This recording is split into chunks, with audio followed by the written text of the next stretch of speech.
दोस्तों, आज की कहानी है मम्मी आप भी व्रत रखना पापा की लंबी उम्र के लिए। दोस्तों, कहानी शुरू करने से पहले अगर हमारे चैनल को सब्सक्राइब नहीं किया हो तो कर लीजिए ताकि आपके पास पहुंचे हर रोज नया वीडियो। लड़के वाले आ गए दीदी, लड़का बहुत स्मार्ट है, काश हाँ कर दे तो मजा आ जाए। देखो नीलू अच्छे पढ़े लिखे नौकरी पैसा लोग हैं, तरीके से बात करना, शादी पक्की हो गई तो तुम्हारी जिंदगी संवर जाएगी, शालीनता से सबका मन मोह लेना। जी पापा कहो। नीलू लड़के वालों का सामना करने को तैयार थी। नीलू को अमन और उसके परिवार वालों से मिलने को बुलाया गया, देखकर दंग रह गई। सासू माँ की सुंदरता देखते ही बनते लंबे खूबसूरत बाल, सुर्ख लाल होठों पर सफेद दांतों की पंखियां, किसका मन नहीं मोह लेगी। लंबाई वो भी माशाअल्लाह। बेटे की तरफ नजरें घुमाकर देखा, बिल्कुल माँ की साया नजर आई। उन्हें देख नीलू ने मन में सोचती झिझकती उन लोगों के बीच जाकर बैठ गई, सभी की बातों का कॉन्फिडेंस से जवाब देती गई। जानती थी पढ़ाई लिखाई बोली में तो सब में पास हो जाएगी, पर सुंदरता उसमें तो इनकी नोक के बराबर भी नहीं। वो लोग चले गए। 2 दिन बाद सभी करती भेज दी, जल्दी विवाह संपन्न हो गया। जहाँ सास दिखने में कमाल की थी वहीं बहू की डिग्रियां का कोई मुकाबला नहीं।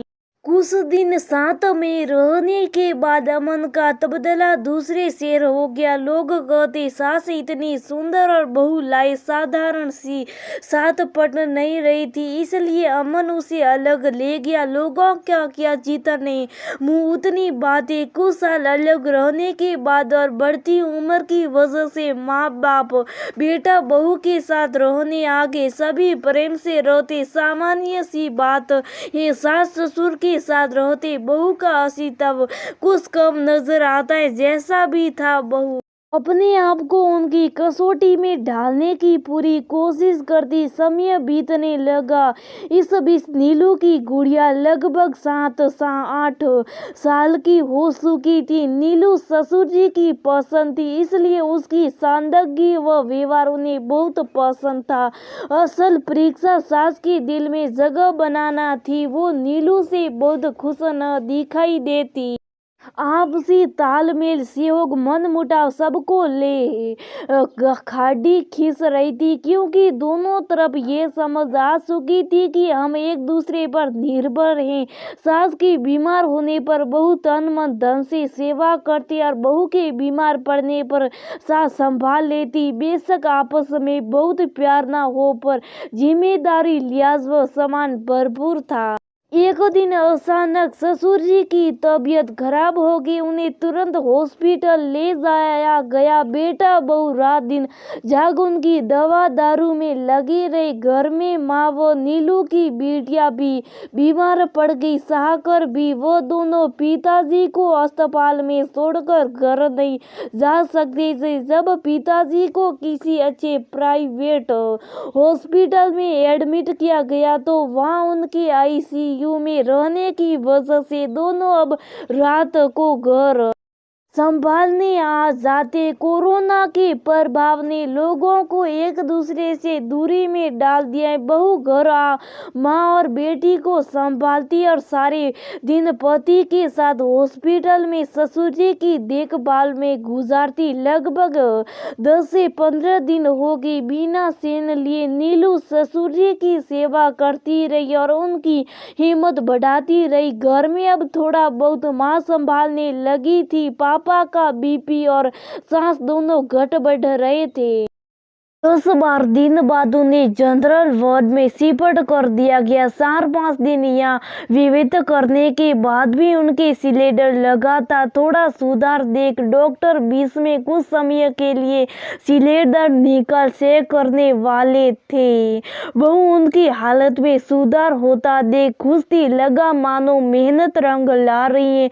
आज पापा ने खाना मांग कर खाया। नीलू की तन मन धन की सेवा से ससुर जी को भी थी, विश्वास था वो जल्दी ठीक हो घर जाएंगे। बहू बच्चों की तरह उनकी देखभाल करती, भविष्य की न जाने क्या क्या योजनाएं उसने ससुर जी के साथ बैठ बना डाली।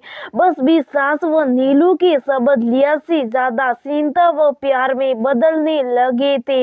उसको इतना समर्पित देख सास पूरी तरह से नीलू के प्रति झुक चुकी थी। उन्हें भी नीलू की बातों पर पूरा विश्वास होने लगा था कि वो ठीक हो घर जल्दी आएंगे। डॉक्टर ने रात दी, उम्र ज्यादा है इसलिए ठीक होने में थोड़ा समय लगेगा।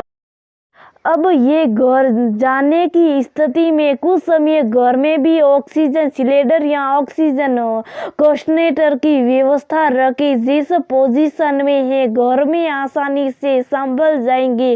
डॉक्टर के कहने के बाद भी नीलू घर ला रिस्क नहीं लेना चाहती थी कि वो दिन और सुधार हो, ऐसा सोच रही थी। शाम घर पहुंचे तो सास बोली, मेरा मन कुछ बेचैन हो रहा है, पापा ठीक हो जाएंगे ना? तुम मुझे झूठ दिलासा तो नहीं दे रही?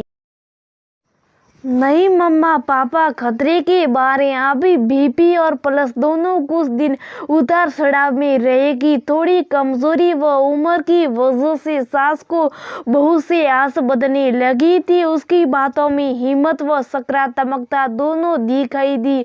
आज हॉस्पिटल से आकर बहू बोली, मम्मी जी कल बड़मावस मेरा व्रत है, कल पापा को भी डिस्चार्ज मिल जाएगा।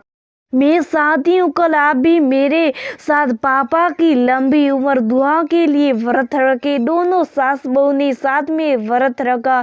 बहू हॉस्पिटल से जल्दी आने का वादा कर चली गई। शाम को जब एम्बुलेंस अस्पताल से रवाना हुई तो नीलू पापा के साथ थी। गाड़ी हॉस्पिटल से 2 किलोमीटर दूर पहुंची होगी कि ससुर जी की घबराहट देख उसने एम्बुलेंस वापस घुमा ली। डॉक्टर ने समझाया, बुजुर्ग शरीर हैं और कमजोर भी, इस स्थिति के लिए आपको तैयार रहना होगा। छोटी छोटी बातों से विचलित न हो। पापा ने भी घर चलने की इच्छा जताई। घर पहुंचे वो पूरे घर को नजरें घुमाकर देखते रहे। पोती दिखाई नहीं दी तो उसे बुलाया। दोनों सास बहू ने पूजा कर प्रसाद सबको दिया। फिर बोली, बेटा नीलू, इतने सालों से ये व्रत छूट रहा था, अच्छा हुआ तुमने सालों का रुका व्रत शुरू करवा दिया। मैं हमेशा ये व्रत किया करूंगी। रात को ससुर जी की तबीयत अचानक खराब हो गई। अस्पताल लेकर पहुंची तो कुछ समय बाद उन्होंने दम तोड़ दिया। सारी मेहनत, उम्मीद और भविष्य का प्लान बहू को रह रह कर याद आ रहे थे। माँ के शब्द कानों में गूंज रहे थे, अब हमें हमेशा व्रत किया करूंगी। बेटा हिम्मत हार चुका था। इतने दिन की तपस्या का फल सकारात्मक न रहा। माँ का सामना करने की उसकी हिम्मत न थी।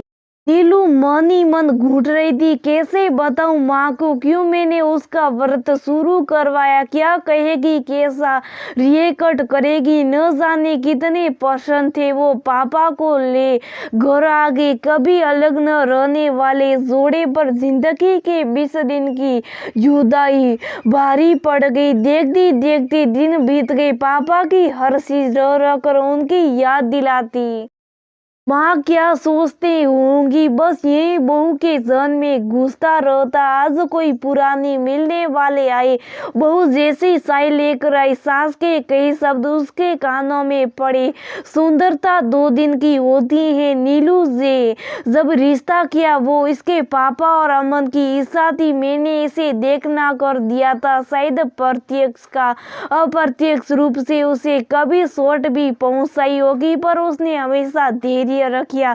देखिए बेटे ने अपना फर्ज पूरा किया, पर आज जो हमारी बहू ने इनकी सेवा की, शायद कोई अपनी बेटी भी इतना नहीं कर पाती। 10 लाखों में एक है मेरी बहू।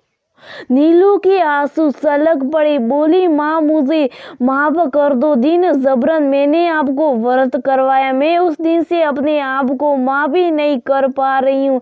नहीं नीलू, ये सब जेन से निकाल दो। हो सकता है मेरे व्रत की वजह से उनको जाने में कम पीड़ा हुई होगी। देखो ना जिस तरह से अचानक बीपी चढ़ा गया था, हो सकता है कोमा में चले जाए या कोई और तकलीफ हो जाए।